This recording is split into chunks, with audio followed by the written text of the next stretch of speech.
Hello. I am going to film this all the way through, and I'm not going to edit it because that takes too long. But I'm going to do a tour, sort of art books that I have that I like.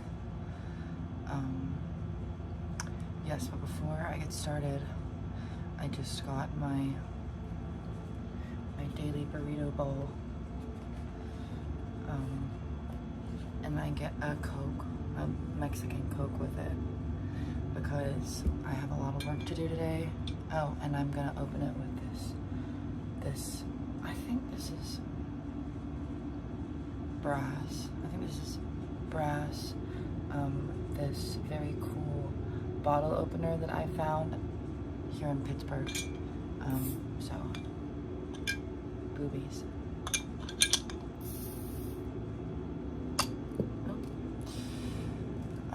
So I'm gonna drink my Coke. I don't usually like Coke, but it's like one of the only sodas they sell at this place I get my burrito bowl from. So it's like, I just get it. It's really good. I'm not intending for this to be a mukbang of sorts, but I may stop to eat a bit. Yeah. Okay. So,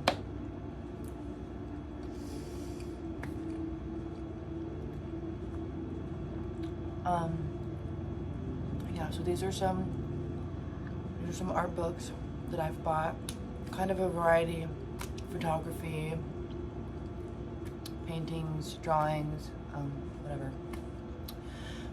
Just that I've collected over the past however long. So I just wanted to share them. So we'll get started. We'll kind of start with one of the first art books that I bought. It's The Art of Andrew Wyeth. It's great. As you can see, I love Andrew Wyeth. I have a print of Christina's World on my wall. It's above my computer where I work. My background on my computer is a still from The Beguiled by Sofia Coppola, of Nicole Kidman praying in front of a window. It is one of my favorite shots in the movie. That has nothing to do with what we're talking about. Andrew Wyeth is an excellent example of what I would, describe to be an artist who is able to capture rural America. I think his color palette is phenomenal. Obviously, we have Christina's World right here. I'm not going to do too much of a bio on the artists to avoid coming off as sounding uninformed, because I don't actually know that much. I know that an artist's life and experience heavily influences art, but a lot of this art I have been taking at face value of late. I've been trying to consume things out of context so as to not be too influenced by another person's story, which is a bit counterintuitive for me as a storyteller, but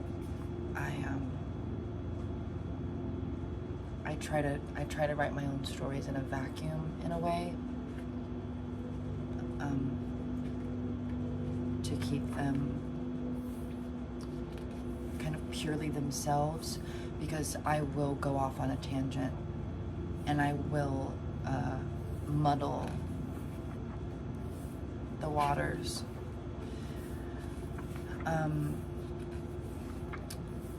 But yes, Andrew Wyeth is a phenomenal painter. It's just the color palette. I very much enjoy a color palette of cream and brown. I really love like a muted kind of chocolatey brown, a nice warm gray. Ecru is a great color. I love amber. Anything that has a nice flesh tone ranging from lightest to darkest. Anything that could be a flesh tone I very much enjoy, but I love it on things that aren't necessarily flesh. I love the color of, you know, the lace curtains and the background, and it gives this very, to me, it's both comforting but also punishing in a way, because it's very devoid of color and vibrancy in a way. I very much like that muted pastoral tone, because it feels very, very earthy and very simple. But I do love green. Green is my favorite color, and I think that green is an excellent vibrancy to contrast with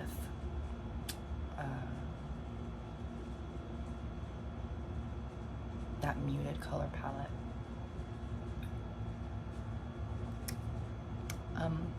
I actually have not obviously read this book too much, because I have just found a newspaper clipping in this book that I've never seen before. So, Merry Christmas to me. Oh, this is an excellent painting. Wind from the Sea, beautiful. Anything involving lace curtains blowing in front of an open window, I'm sold. But yes, let me not dwell too much on any one book, because this video will be 40 bajillion hours long. But yes, this is the art of Andrew Wyeth. The cover is the painting I just showed you. Beautiful. Look at the details on those lace curtains. Oh my god. Okay, one of the other most recent, not recent, what's the opposite of that? Oldest books I've bought is I bought the Bosch art box set of Zdzisław Beksiński's art. I believe I'm saying that right. Zdzisław Beksiński.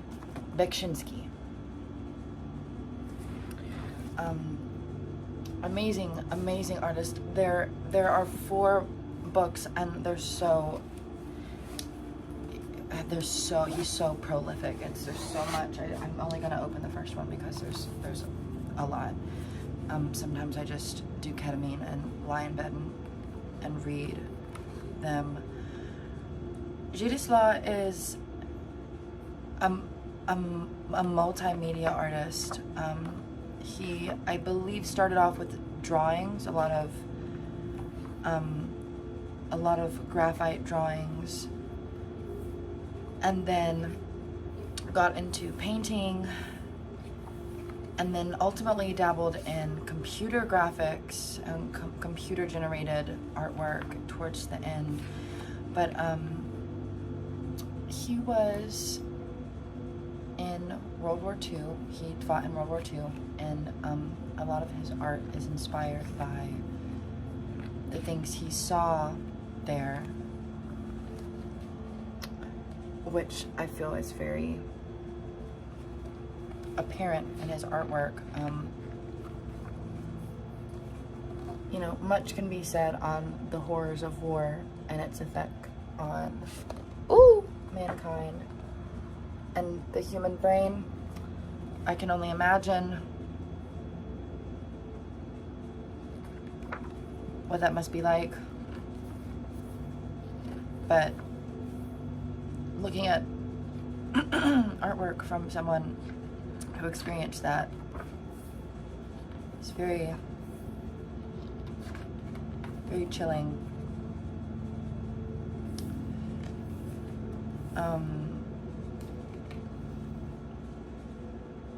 There's actually a quote in one of the other books I'm gonna get to that basically boils down, I'll read it verbatim when I get there, but it boils down to history is subjective, and that you can retell events exactly as they happened, but the retelling of historical events only, they can provide a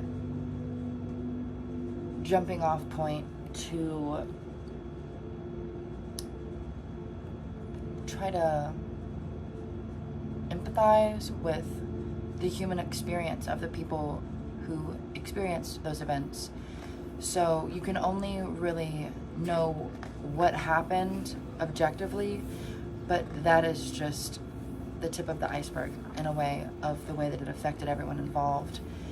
And I think it's very interesting because when you look at things like war and, you know, major historical events, you can see what happened, but you really have to dive into the experience of the individual to understand how those events were processed by people, which I think is crazy. There's a common theme with these T-shaped figures that occur often throughout his artwork. Lots of that muted palette I spoke of earlier. I very much love the color palette he uses, but he also will bring in that pop of color.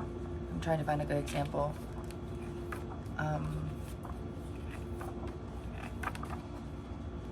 Like in this one with the blue amidst the otherwise extremely muted palette. The blues, I think, stands out very beautifully against the gray. I don't know, there's honestly too much of his work to try to even scratch the surface of. At one time I would need an entire video to talk about him, but he just has very, very haunting depictions of landscapes and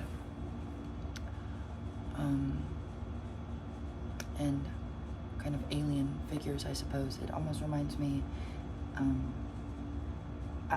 not to compare him to another artist, but in my brain, they both kind of, he kind of resides in the same corner of my brain. I keep H.R. Geiger for that very human yet alien, kind of anthropomorphic, futuristic, but also very ancient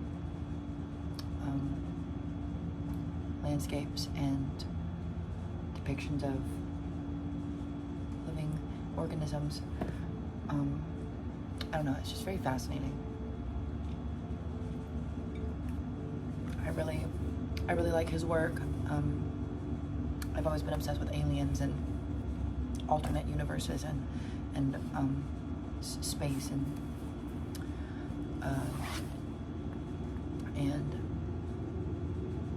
you know, extraterrestrial life forms, and that kind of, it feels very alternate universe. It feels very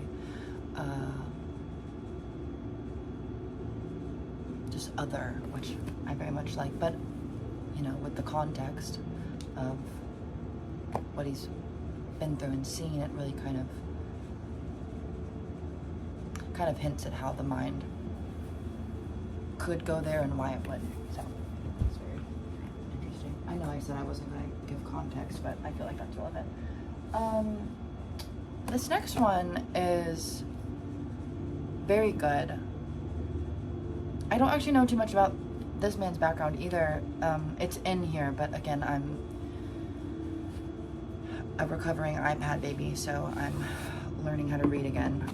But it's Ken Curry, Details of a Journey. Ken Curry is a visual artist. I actually got this book with a print of his, which is very, it's called Do You Know This Man? And it's signed by him. It's 69 out of 100. And it's a print of Do You Know This Man? Very good.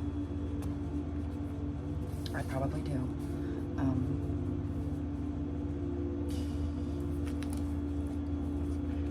He did a diptych, which I love. I love, love, love, love this diptych. I like the first one, but the second one, I think the first time I read this book, I stared at it for a very long time. It's called Life Story. It's in 1999. So this is the first in the diptych. Beautiful. It's just a hanging cloth with kind of that, you know, cerulean border and whatnot. But the second one is so, you can't even really see. You can't even really see it very well on the camera, but it's just a painting of an opening, a rectangular opening to what looks like a hallway or a room, but it's completely black, and it is so spooky, so incredibly spooky. And I, you know, blah blah blah blah blah, you stare into the void and the void stares back. It feels very that. It's very very Rothko-esque, I would say. And this book also says it's very Rothko-esque. I like a lot of Rothko's textural works. It's very interesting. I believe this man is, he's from Glasgow. And he started off doing these kind of depictions of people,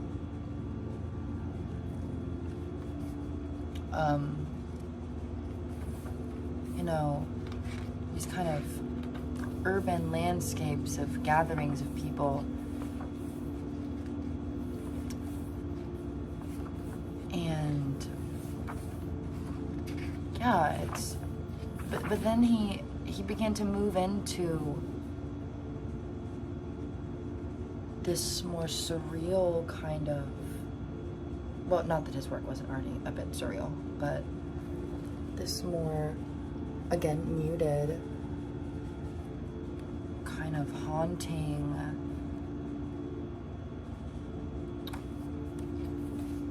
almost body horror, well, it's not almost, I mean, very much is body horror-esque depictions of both individuals and groups of people, but I don't know, they're just very, very beautiful. I really like his depiction of the human body. I think, oh my goodness, my print is trying to fall out. Don't do that, please. Let me get to, yeah, it's these paintings of people with sores on their leg, and their bodies almost appear to be like loose, wet fabric hanging off their bones, and they look sickly and deformed. And it almost reminds me of I don't know, like it's like these waterlogged corpses.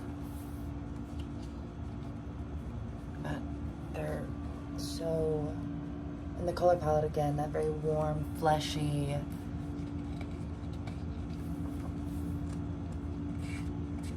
very, this is one of the first of his works that I saw. And it's just on this side.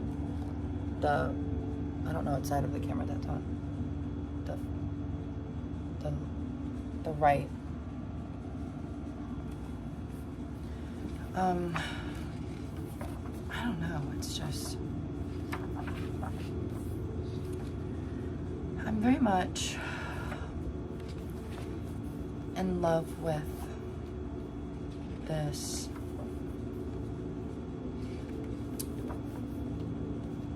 very much into this kind of nightmarish. Oh, and his use of color is just unreal. Just stunning. I love this very nightmarish, dark kind of perversion of, you know, your everyday reality. You know, the dark room, the hallway, the basement, the ability to get as far away from other human beings as possible. I think it's distance is very frightening. The concept of getting lost, not being able to go back home is very, very, very frightening to me. I've always been very scared of that. And I think it's these kind of vignettes almost of people,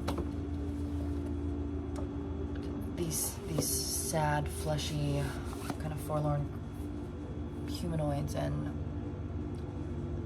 almost emerging from the shadows. It reminds me a lot of, you know, bad dreams that I have, and this kind of neglect.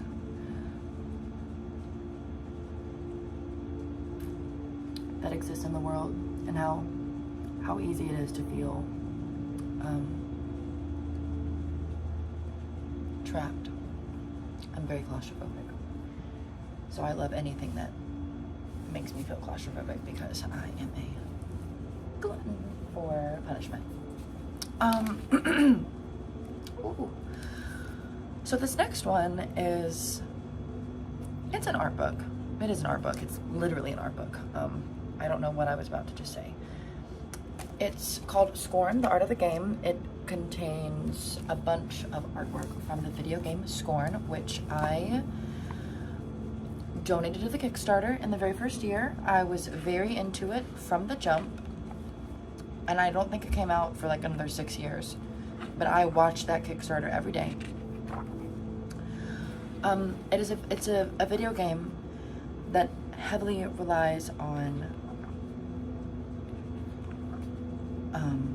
very bio-organic kind of mechanisms. It's very, I believe, H.R. Geiger inspired. I believe they spoke on their love of Geiger. But it's this very odd game where you awaken as this protagonist, and this is kind of you, but then your body is taken over by this parasite in a way, and it's working against you, but also with you in a way. And you're just navigating this awful, awful place. Very, very alien, very, very isolationist, very, very techy, but also entirely organic, very squishy.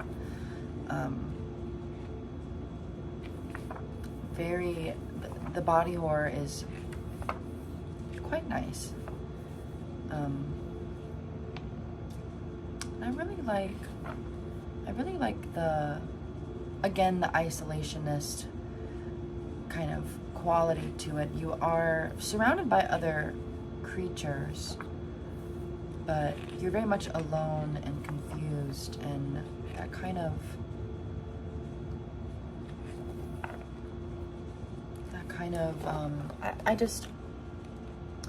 I very much like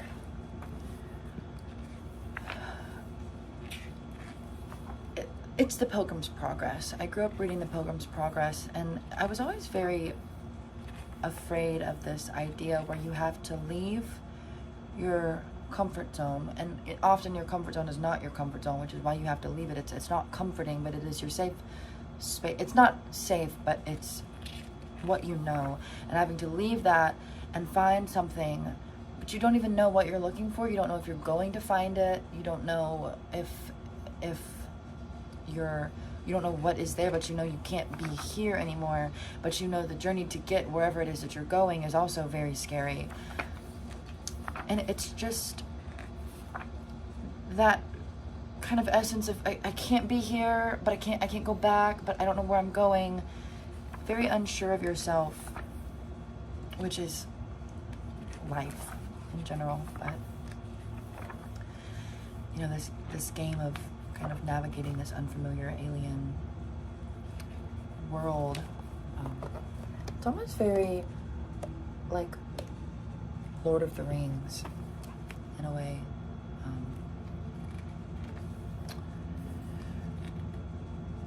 But very alien.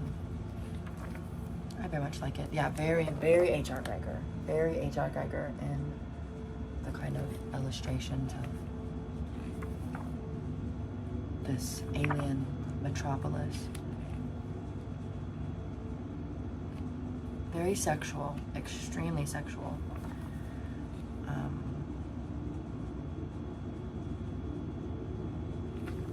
Which is also like one of the core themes in Geiger's work.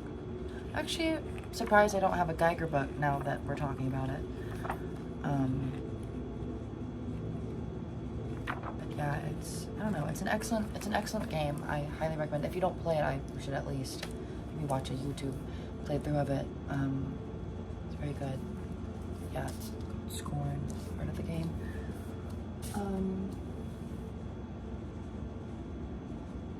Next, I have. Oh, so I'm gonna have to do a part 2 of this. This is getting to be way longer than I anticipated.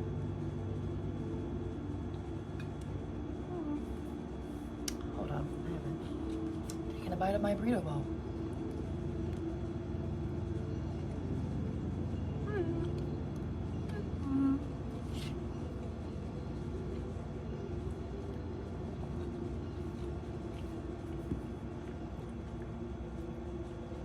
So, this next one I have is called Anime Architecture by Stefan Riculus? I'm not going to try that. It's a Thames and Hudson publication. Imagine worlds and endless megacities. So, I am, Akira's first up, obviously. Go figure. I am very, very picky about my anime.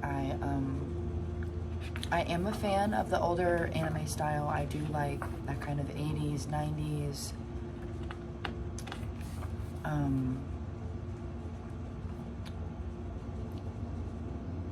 more detailed, I would say, artwork. And I don't know, just the way the colors work and the way that it feels very, it's very dreamy. You know, modern day anime is very crisp. I've watched all of Attack on Titan with my sister. And it's very crisp. It's very woo. It's very, very big and larger than life, but I don't know, there was just this very almost, I don't want to say sensual, well, yes, it's almost this very sensual, fluid movement. Everything feels very, almost like it's buzzing. It feels like it's alive. All the landscapes, I just feel, they feel as though there's this kind of glow to them. I don't know. It just feels like everything is, I don't know what I'm trying to say, but it's, and of course, you know, Neo Tokyo is a beautiful,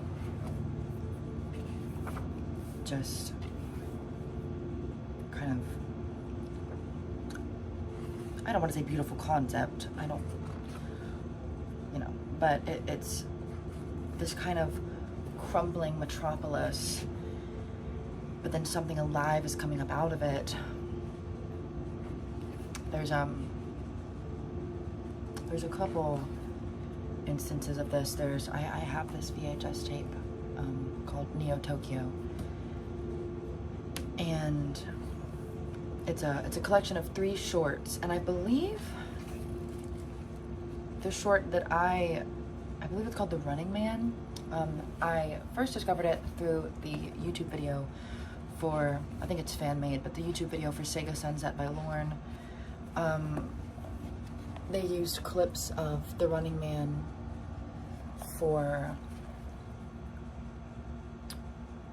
to put with the song, and there's this one scene where a cigarette is dropped, and you like watch the cigarette fall with the cherry burning up against this dark background, and oh my god, I can't ever get it out of my head.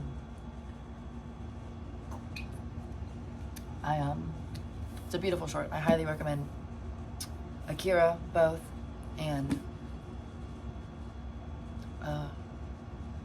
the video for Sega Sunset by Lorne. It looks like there are paper clips. I don't know why that is. I just noticed that. That's funny. I'm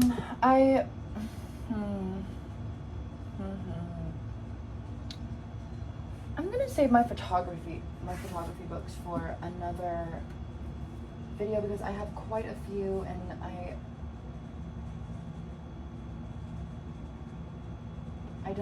want to talk about them in detail a bit more, so I'm gonna save all of those. Yeah. So I'll speak a bit on these next few ones. This is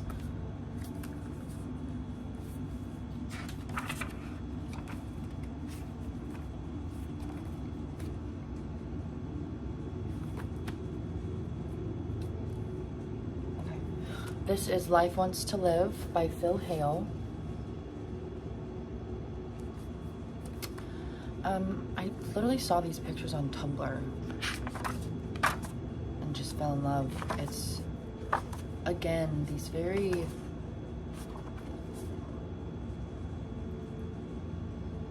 dark, haunting paintings of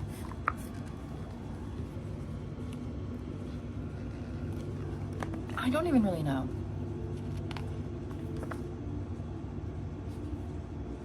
I don't really know. I get a lot of the art that I love. I don't know how to put it in words at all. It's just, it kind of evokes this feeling, which, you know, everybody feels some type of way when they find a piece of art that they care about that they can't really put into words, which is me very often, which is a bit counterintuitive to the point of this video where I'm supposed to be talking about the things that I love and how they make me feel. But I don't know, this one just, and his sketch work for that.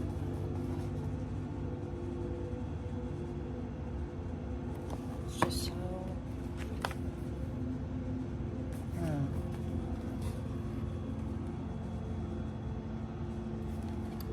it's very dreamlike. It feels like when you're trapped in a dream and things are the way that they are, but they're slightly different, and you can't quite make sense of it, and things blend together in people's faces and whatnot. It feels very violent. It feels like this mashing of, I don't know, it feels very chaotic. I don't know if it's intended to be chaotic. I could also just read this intro to it, but I like to try to squeeze everything I can out of a piece of artwork. You know, squeeze how it makes me feel out of it before I go and look at what the artist intended for it and kind of solidify the meaning of it. But every time I look at it, it gives me something else. So I still have yet to read these artist bios for the work. It's just so, it makes me sad. It makes me so sad. I had this dream once.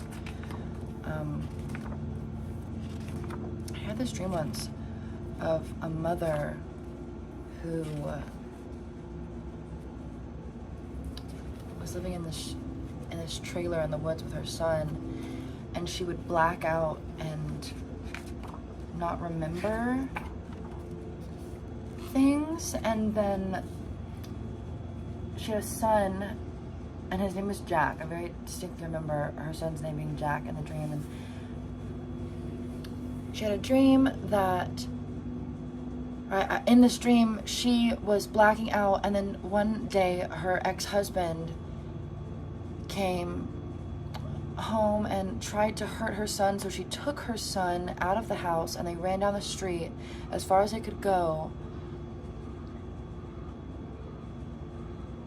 But then she looked and suddenly her son wasn't with her, and she was very confused, and so she went back to the house, but her husband wasn't there, and the house was empty, and it was dirty. And then she goes back to her son's bedroom and she finds a giant mountain of dirty laundry in front of the door, and she pushes it to the side and can't get the door up, so she breaks a hole through the bottom of the door and crawls through, and she finds her son dead, and she realizes she had bludgeoned him to death with a baseball bat. And I just distinctly remember like feeling like I was the mother at the end. I was like seeing this dream from her point of view, and I remember coming back into the house and it being dark, and there were blankets over the windows, and I crawled and I moved the laundry, and I remember breaking through the door and crawling through and seeing her/my son like dead on the floor. It was very uncomfortable. I remember writing it down in my journal the next morning, but that's what that book reminds me of. A kind of mangled human body in this dark space. I'm very much kind of obsessed with this idea of something so awful happening, but nobody knowing that it happened, you know?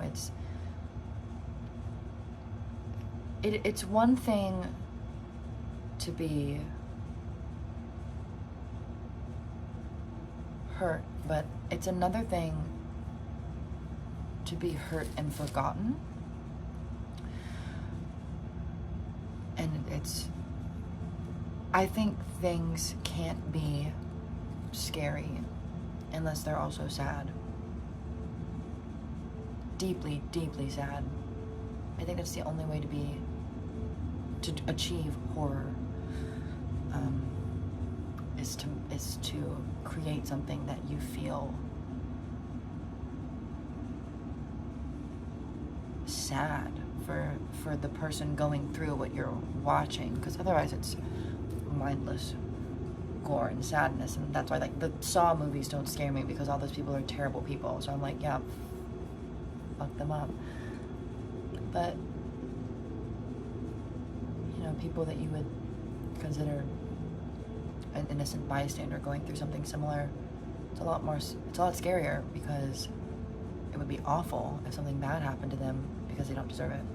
So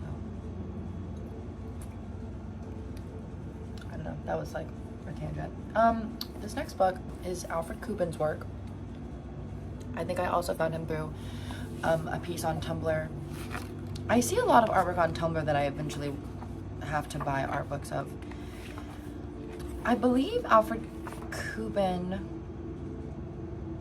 he did not have a great childhood. His mother died when he was very, very young, and he would eventually go on to be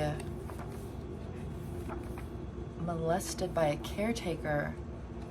And so I think a lot of those themes play a large part in his artwork, as very evident. Every Night a Dream Visits Us is this piece, and this is the very first of his work that I saw, and I went on to get this book because of that. But I think the things he went through are very evident in his work.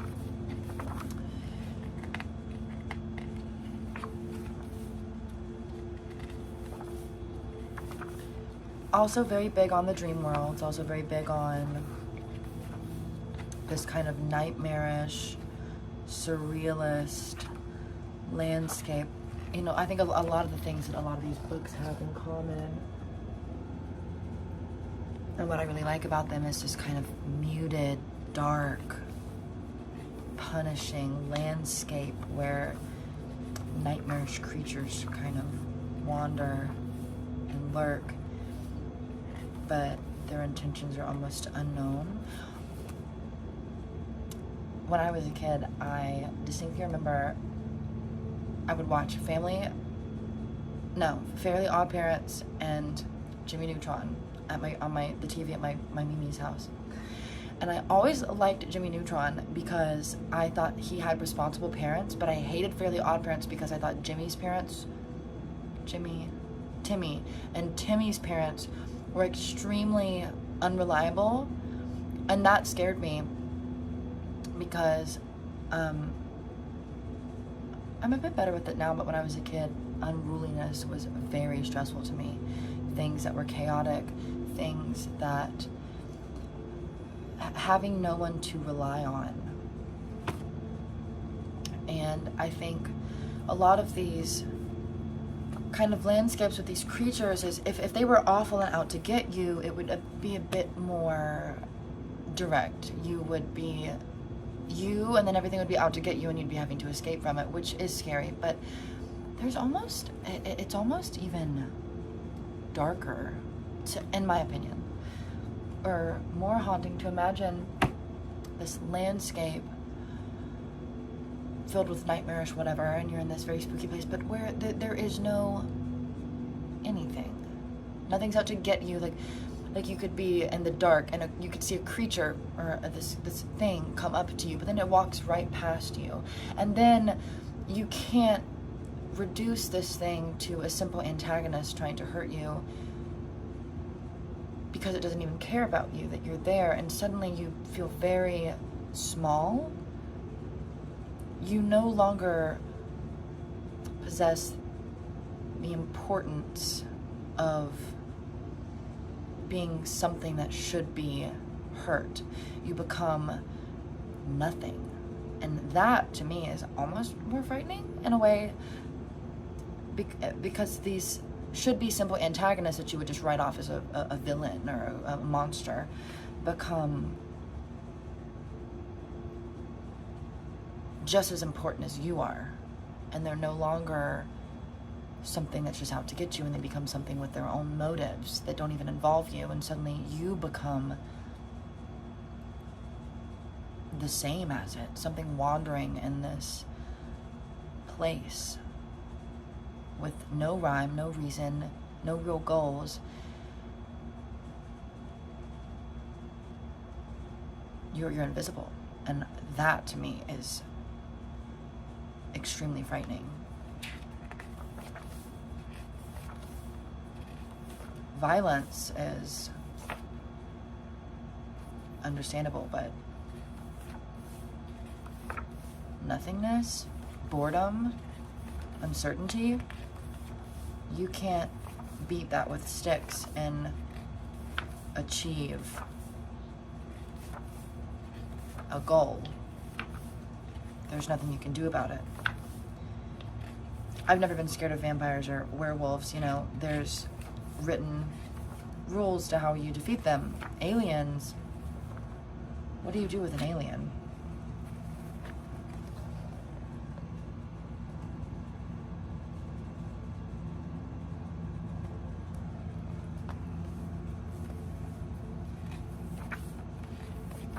I would much rather have that as an enemy than have that as a sentient being inhabiting the same space as me, because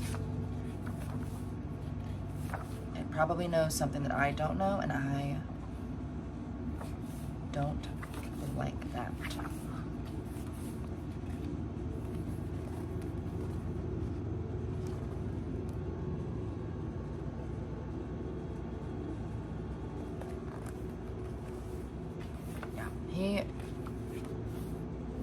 I highly recommend this book. Alfred Kubin. Very good. Very, very, very good. Very good dreamscapes and kind of nightmare sequences, and also just beautiful, beautiful craftsmanship. I really like his art style. It's very, it's one of the reasons I wanted to get into graphite. Okay, I'll do a couple more. Well, that's also photography, so I feel like it's relevant, but I'll get into that in the next one. Actually, I'll get into all of these in the next one, because there's a lot to go over. I had more books than I thought. Okay, well, thank you so much for watching. I have been wanting to do this for a while, but I keep forgetting to. The song in the background, if you're wondering for whatever reason, is an ambient song that I made. I will link it in the description. And yeah, I will try to do part 2 of this soon if I can. I'm a little busy at the moment, but I wanted to sit down and do this. I've been meaning to do it for a while, and I've been trying to be a bit more productive lately, and I've been trying to count anything that I do that,